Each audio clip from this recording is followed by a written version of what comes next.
ನಾವು ಕೊರಗುತ್ತೀವಿ, ನಾವು ಮರುಗುತ್ತೀವಿ ಅಷ್ಟೇ ವಿನಃ ಬೀದಿಗೆ ಇಳಿಯೋಲ್ಲ. ನಾವು ಹೋರಾಟಕ್ಕೆ ಆ ಸ್ವಭಾವ ಕಮ್ಮಿ ಆಗಿದೆ. ಈಗೀಗ ಕೊಂಚ ಬರ್ತಾ ಇದೆ. ಅದು ಈಗ ನೋಡಿದ ಮೇಲೆ, ಈ ಪ್ರತಿಷ್ಠಾಪನೆ ನೋಡಿದ ಮೇಲೆ ಹೃದಯ ತುಂಬುತ್ತೇನೋ ಅಂತ ಅನಿಸ್ತಾ ಇದೆ.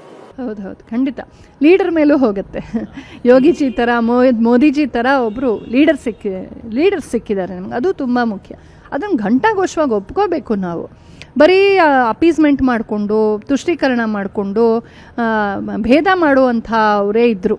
ಅಂದರೆ ನಮ್ಮನ್ನು ಆಕ್ರಮಣ ಮಾಡಿ ಹಾಳು ಮಾಡಿದಂಥವ್ರನ್ನ ತಲೆ ಮೇಲೆ ಕೂಡಿಸ್ಕೊಳ್ಳೋದು, ನಮ್ಮ ಪರಂಪರೆಯನ್ನು, ನಮ್ಮ ಸನ್ಯಾಸಿಗಳನ್ನ, ನಮ್ಮ ಸಾಧುಗಳನ್ನ, ನಮ್ಮ ಪುರೋಹಿತರನ್ನ, ನಮ್ಮ ಜನರನ್ನ, ನಮ್ಮ ಜಮೀನ್ದಾರನ, ನಮ್ಮ ಜನರನ್ನು, ನಮ್ಮ ಬಿಂದಿಟ್ಟು ವೇದಾಂತ ಎಲ್ಲವನ್ನೂ ಹಳಿಯೋದು, ಹಾಕ್ಸೋದು, ಬಳಸೋದು, ಇದನ್ನು ತುಚ್ಛವಾಗಿ ನೋಡು, ಇಂಥ ಒಂದು ಕೆಟ್ಟ ಪರಂಪರೆಯ ಒಂದು ನಾಯಕರು ಯಾರಿದ್ರೋ, ಅಧಿಕಾರವನ್ನು ಕಸಿದುಕೊಂಡಂಥ ನಾಯಕರು, ಎಲೆಕ್ಟಾಗಿ ಬಂದಂಥವರಲ್ಲ, ಮೊದಲ ಪ್ರೈಮ್ ಮಿನಿಸ್ಟರಿಂದ ಹಿಡಿದು ಆ ಥರದ ಕೆಲವರಿಂದ ಏನಾಯಿತು, ಒಂಥರ ನಮ್ಮ ಧ್ವನಿ ಸಪ್ರೆಸ್ ಆಗಿತ್ತು. ಇವತ್ತು ರಾಜತಾಂತ್ರಿಕ ಶಕ್ತಿ ಜಾಗೃತವಾಗಿದೆ, ರಾಜಧರ್ಮ ಶುದ್ಧವಾಗ್ತಾ ಇದೆ. ರಾಜಕೀಯ ಅಂದರೆ ಬಾಯಿ ತೊಳಿಬೇಕಾಗಿತ್ತು. ಈಗ ಮೋದಿಜಿ ಥರ, ಯೋಗಿಜಿ ಥರ ಶುದ್ಧ ಹೃದಯರು, ಶುದ್ಧ ಹಸ್ತರು ಧೈರ್ಯವಾಗಿ ಹೆಜ್ಜೆ ಇಟ್ಟು ದೇಶಕ್ಕಾಗಿ ಕೆಲಸ ಮಾಡ್ತಾ ಇದ್ದಾರೆ. ನಾಯಕತ್ವ ಬಂದಿದೆ. ಅದಕ್ಕಾಗಿ ನಮ್ಗೆ ಇದೆಲ್ಲ ಸಾಧ್ಯವಾಗ್ತಾ ಇದೆ.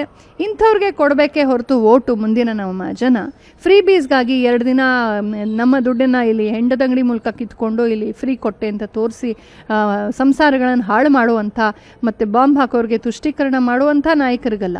ದೇಶಕ್ಕಾಗಿ ಯಾರು ಕೆಲಸ ಮಾಡ್ತಾರೋ ಅಂಥವ್ರಿಗೆ ವೋಟ್ ಕೊಡಬೇಕು. ಜನರು ಜಾಗೃತವಾಗಬೇಕು.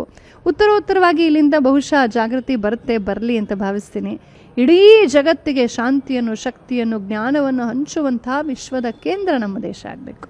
ಅದು ರಾಮರಾಜ್ಯದ ಕಲ್ಪನೆ. ಅದಕ್ಕೆ ಇದು ವಿಶ್ವ ವೇದಿಕೆಯಾಗಿದೆ ಅಯೋಧ್ಯೆ.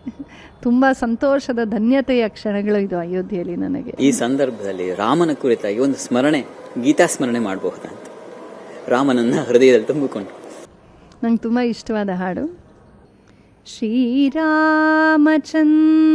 ಕೃಪಾಲು ಭಜಮನ ಹರಣ ಭವ ಭಯದಾರುಣಂ ನವಕಂಜಲೋಚನ ಕಂಜ ಮುಖ ಕರಕಂಜ ಪದ ಕಂಜಾರುಣಂ ಶ್ರೀರಾಮ್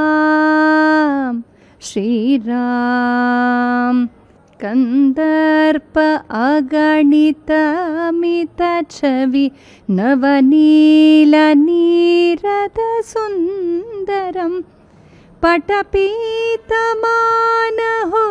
ತಡಿತ ರುಚಿ ಶುಚಿ ನೌಮಿ ಜನಕ ಸುತಾವರಂ ಶ್ರೀರಾಮ್ ಶ್ರೀರಾಮ್ ಶ್ರೀರಾಮ್ ಶ್ರೀರಾಮ್. ಭಗವಂತನ ಇದೊಂದು ಸೇವೆ ಆಗೋಯ್ತು. ಸಂಗೀತ ಸೇವೆಯಿಂದ ನೃತ್ಯ ಸೇವೆ, ಸಂಗೀತ ಸೇವೆ ಇದೆಯಲ್ಲ, ಆ ರೀತಿ ಭಗವಂತನಿಗೆ ಒಂದು ಸೇವೆಯನ್ನು ಮಾಡಿ ತುಂಬಾ ಇಷ್ಟು ಹೊತ್ತು ಸಮಯ ಕೊಟ್ಟರೆ ತುಂಬಾ ಧನ್ಯವಾದ. ಧನ್ಯವಾದಗಳು. ಜೈ ಶ್ರೀರಾಮ್. ಶ್ರೀರಾಮಚಂದ್ರನಿಗೆ ನಾವು ವೇದ ಪಾರಾಯಣವನ್ನು ಮಾಡ್ತಾ ಒಂದು ಸೇವೆಯನ್ನು ಮಾಡ್ತೀವಿ, ಒಂದು ಭಜನೆಯನ್ನು ಮಾಡ್ತಾ ಒಂದು ಸೇವೆಯನ್ನು ಮಾಡ್ತೀವಿ, ಒಂದು ಹಾಡನ್ನು ಹೇಳ್ತಾ, ಸಂಗೀತವನ್ನು ಹೇಳ್ತಾ ಒಂದು ಸೇವೆಯನ್ನು ಮಾಡ್ತೀವಿ.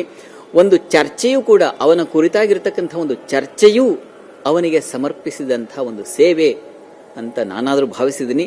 ತಮ್ಮಲ್ಲೂ ಅದೇ ಭಾವನೆ ಇದೆ ಅಂತ ಅಂದುಕೊಳ್ತಾ ಈ ಕಾರ್ಯಕ್ರಮವನ್ನು ಮುಗಿಸ್ತಾ ಇದ್ದೀನಿ. ನಮಸ್ಕಾರ.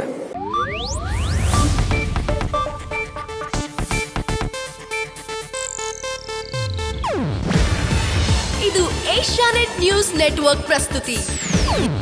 ನೀವು ನೋಡ್ತಿದ್ದೀರಾ ಏಷ್ಯಾನೆಟ್ ಸುವರ್ಣ ನ್ಯೂಸ್.